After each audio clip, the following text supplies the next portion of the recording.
As humans, I genuinely believe you can become addicted to anything: alcohol, drugs, social media, and gaming.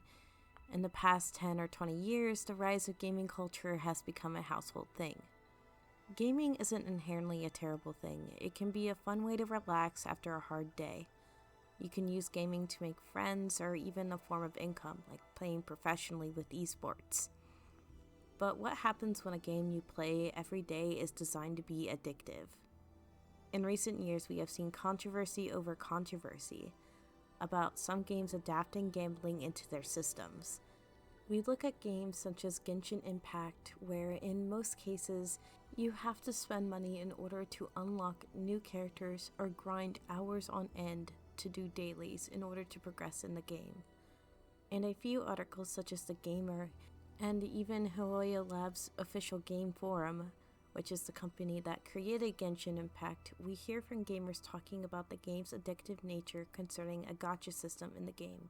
In the article by Jade King from The Gamer, called "Leaving Genshin was the best decision I ever made," she goes on to talk about the game's addictive nature and how it traps players in a cycle of doing dailies and buying primo gems to unlock characters that they don't even use. She is quoted saying that, "We aren't sinking hours into Genshin Impact for any real sense of satisfaction or enjoyment. We're abiding by the whims of an anime girl's slot machine that doesn't give a fuck how we end up feeling at the end of it all.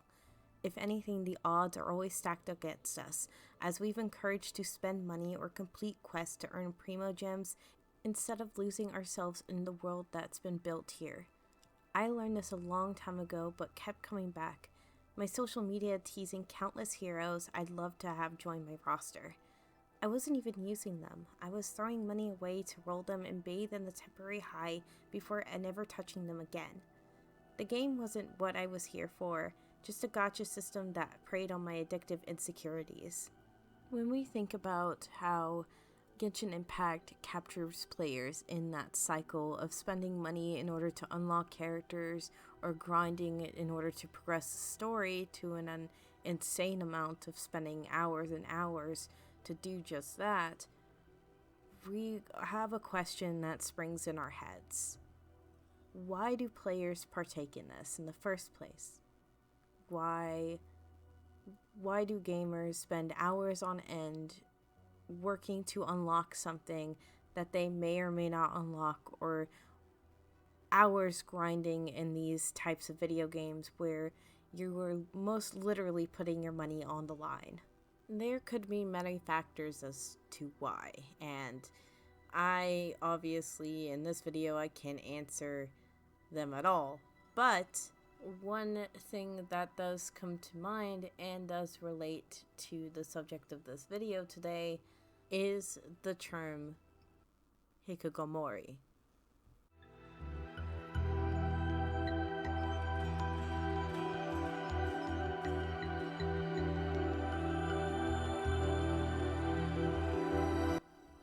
This term is derived from Japan that refers to a condition of severe social withdrawal or complete isolation from society for at least 6 months. This condition mostly affects people who are in their early 20s or adolescents getting up high school or in high school. It also doesn't just specifically just happen in Japan. It happens all over the world. According to a scholarly journal called Hikikomori in the Middle East, the role of problematic gaming, a social media use, and loneliness, cases of Hikikomori syndrome has been reported in the US, India, Korea, Taiwan, Hong Kong, Poland, France, Spain, and many other locations around the world.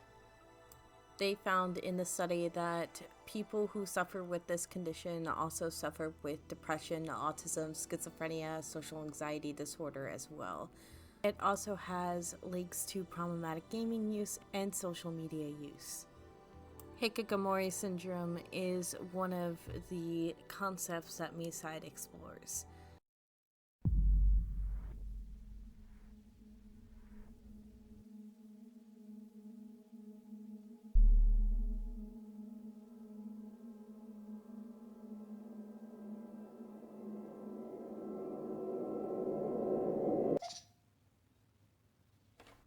Imagine you are a lonely coder. You work for a company from home, you stay in your room all day, and every day is the same. You get a message from your friend saying that a new version of your favorite mobile game is available. You decide to try it, and you end up playing it over and over and over again. It's like a irresistible urge. You can't shake the urge to keep playing this game because it gives you such a sense of dopamine. You also feel a sense of comfort talking to the character that you are tasked with watching over. 私のためにいろいろしてくれてすっごく嬉しいよ。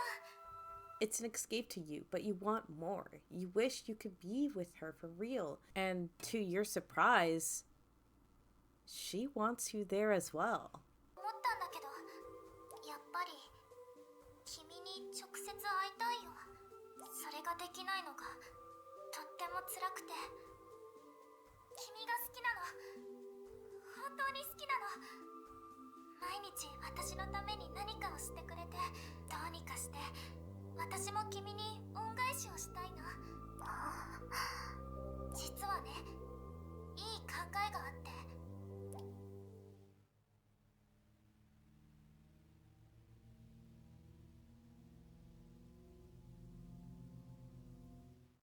今から君は私と一緒にいられるよ。スマートフォンを置いてみて。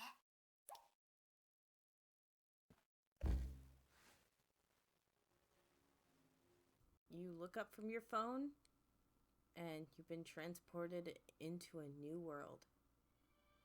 She transported you from the real world to the game world. But with most stories like this, everything isn't as it seems. When you first arrive at this cozy little home, you notice that the girl you had in the game isn't anywhere to be seen. The pictures on the wall are slightly different, and it kind of puts you off a little bit, but you try to ignore that. You find a table with a bunch of equipment and a note telling you to put 3 things on it. You do that, and then you are teleported into a different version of the game. It's now dark and uncomfortable. Drawings on the wall appear asking you if you can see them. You walk out the door and you find yourself in a long winding hallway with only a glimpse of what is to come. You search throughout the house and start collecting fuses to put the power back on and maybe put the magnets that you dropped back on the fridge. Maybe if you want to. You put the fuse back and everything seems to go back to the cozy, comforting home that you first arrived in. Mita then appears for the first time and explains how you got there. She asks you to stay with her, and the environment becomes even more inviting. It's illuminated in a smooth midday light, and the environment is comforting. You try to accept your new reality by watching TV and drinking juice she pulled out of the TV itself, cooking with her, playing games. It seems like a perfect life you've always dreamed about, but after spending time with her, you notice the uneasy feeling is back again. 私たちはゲームの中にいるんだよ。ここでは何もかもがずっとシンプルなの。ちょっと頑張っただけでとっても大きな成果が得られるんだ。それはゲームの条件なの。単純化。出来上がる。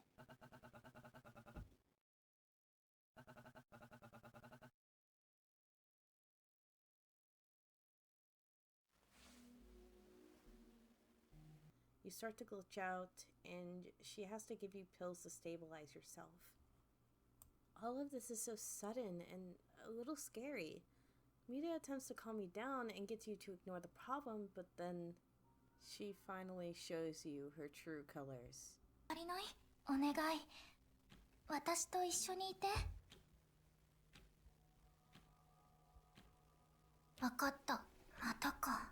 中身が気になるんでしょ。それなら今すぐに確かめてみなよ。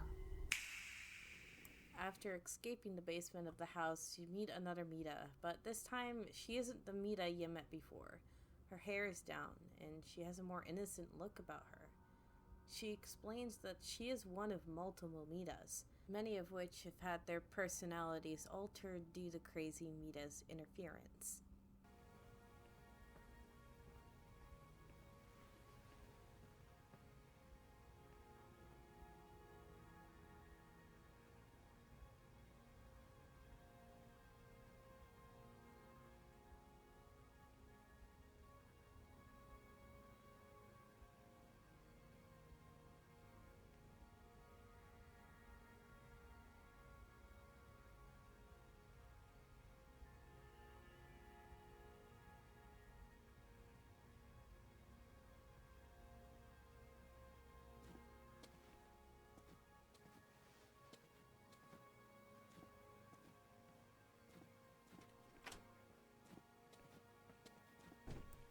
You are also not the only one that has played this game. Many players just like you have also been trapped in Miside for a long time. Many of them don't even want to leave and want to continue staying in the game chasing after Mita. At worst, they become cartridges, not dead, but trapped for good. So knowing this, you want to leave. After you once again escape Mita, you quickly learn it's going to be a lot harder than you originally thought. The game is a wild ride to go on, and it says a lot about gaming addiction, escapism, and loneliness. The protagonist you play is a person who refuses to leave his room. He has dishes all over his room, dirty clothes on the floor. He doesn't seem to have a meaningful connection outside of sitting at his computer or being on his phone. He has friends, but it appears he might only communicate through text messages. If he isn't coding, he's playing games, and games just seem to be his only comfort. He plays Mita's game constantly, days on end. He becomes comfortable with it. It's normal for him and brings him comfort because he doesn't have that meaningful connection. Mita does want to fix that, however. Crazy Mita from in the game has been watching him the whole time. She believes she can convince him to stay, thus fixing him, making him hers. A lot of times in the game, she snaps between caring and controlling, wanting to control what the player wants to do. It's almost like having a hook between being a simulation sim, where her primary function is to keep the player engaged, but also something she had learned possibly through any resources available to her. I think that all the Mitas are different sides of the same character, but while also being a different character entirely. When you first encounter Mita, she seems kind, bubbly, and gentle. Then those layers begin to peel away slowly. As the game progresses, the Mita we first meet, also, dubbed Crazy Mita by the other Mitas, shows herself as insane and sadistic. ゲームクリアよくできましたすごいすごい次はもっと難しくなるよ何倍も何十倍も逃げて隠れて走り回って She stops at nothing to get what she wants to control the narrative, and takes a lot of pleasure in doing so. When the player encounters the other Mitas, every Mita is different in personality and hairstyle as they come from different versions in the game. This makes her character extremely complex. It almost crosses back on the player. I think this game explores the player's psyche just as it does Mita's. Every version of the game we explore almost plays into the player's loneliness, but the fear to pull themselves out of their loneliness. In one version of the game, the protagonist goes in and he meets a small mangled version of Mita. Any dialogue she has with the player is emphasizing her loneliness and how she wants them to stay. お友達どんどん少なくなってるのもうあと一人しかいない悲しいよプレイヤー新しいお友達になってくれる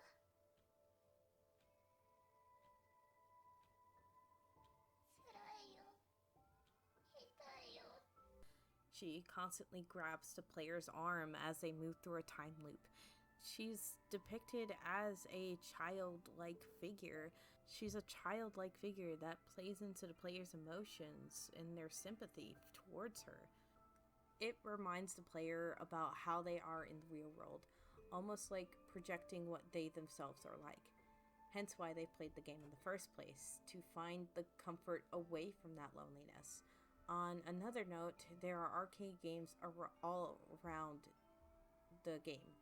A lot of them are made to show the player how the world functions, such as the doll game. But I believe that it's another way to see the player's escapism.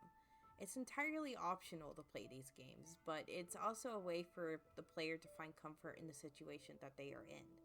The only Mita that doesn't want to force the player to stay is Kind Mita.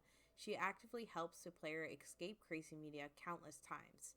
She pushes the player in the right direction and even gets upset with him if he decides to play an arcade game instead of progressing in the story.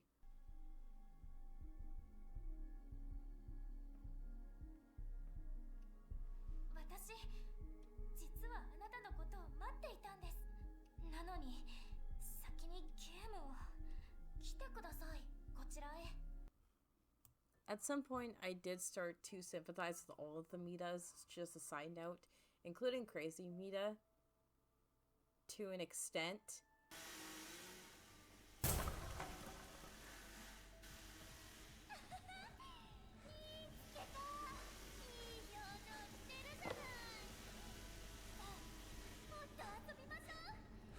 She actually kind of scares me quite a bit, I don't know. All of the corrupted Mitas play into the player's psychological traumas. Ugly Mita and Crazy Mita feel a sense of abandonment and hatred towards the developers, the players, and the other Mitas. Crazy Mita didn't make it past testing and didn't have a home to go to, and Ugly Mita is an old, bugged out mess from the original draft of the game. Ugly Mita also has a lot of negativity flowing around her, which Crazy Mita exploits. Shadow Mita represents a sense of unease and contemplation about her existence. Mila again shows her sadness with isolation and begs the player not to leave her, showing she hasn't had a visitor in a long time, and also shows her resentment towards Crazy Mita as well. On the flip side of things, the other Mitas depict a glimmer of hope and stability that the player has, like Kai Mita, who helps the player throughout the game. Her encouragement and resolve help the player and keep him going. Mila, the visual novel Mita, Sleepy Mita, and Cappy shows the player's kindness and caring nature. While he wants to get out, he still somewhat cares for the Mitas. A lot of times he plays games with them and cooks for them and does these other kind things, and even comforts Mila as he was about to leave, saying that I could possibly come back. 私と一緒にここには残れない？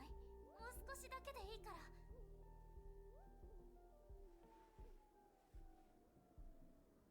私は彼女が嫌い。嫌い、嫌い、嫌い。私はどうしてここにいるの？わからない。どうしてわからないの？それもわからない。それに私は絶対にここから出られない。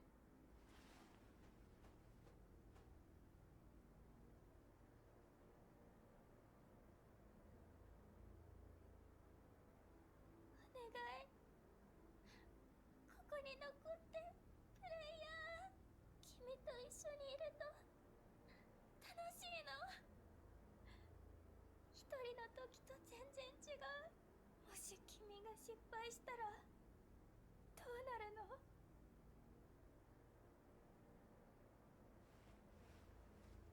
とにかく私は本当に君のことが好き。君は私だけのもの。いいよね。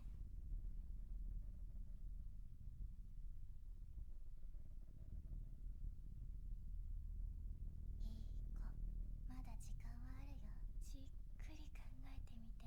意地になりすぎるといい結果は生まれないし。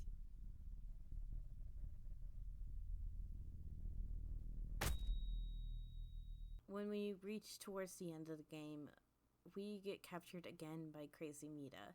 She traps us in another time loop where we have to contemplate how our life is really like. We spend several days going about our lives as normal, and she eventually just shows us what we're living with and how we're living. But again, we reject her ideas and try to get out, breaking out of the situation, or at least trying to. We escape once again, and we try to reboot Crazy Mita, but it doesn't work.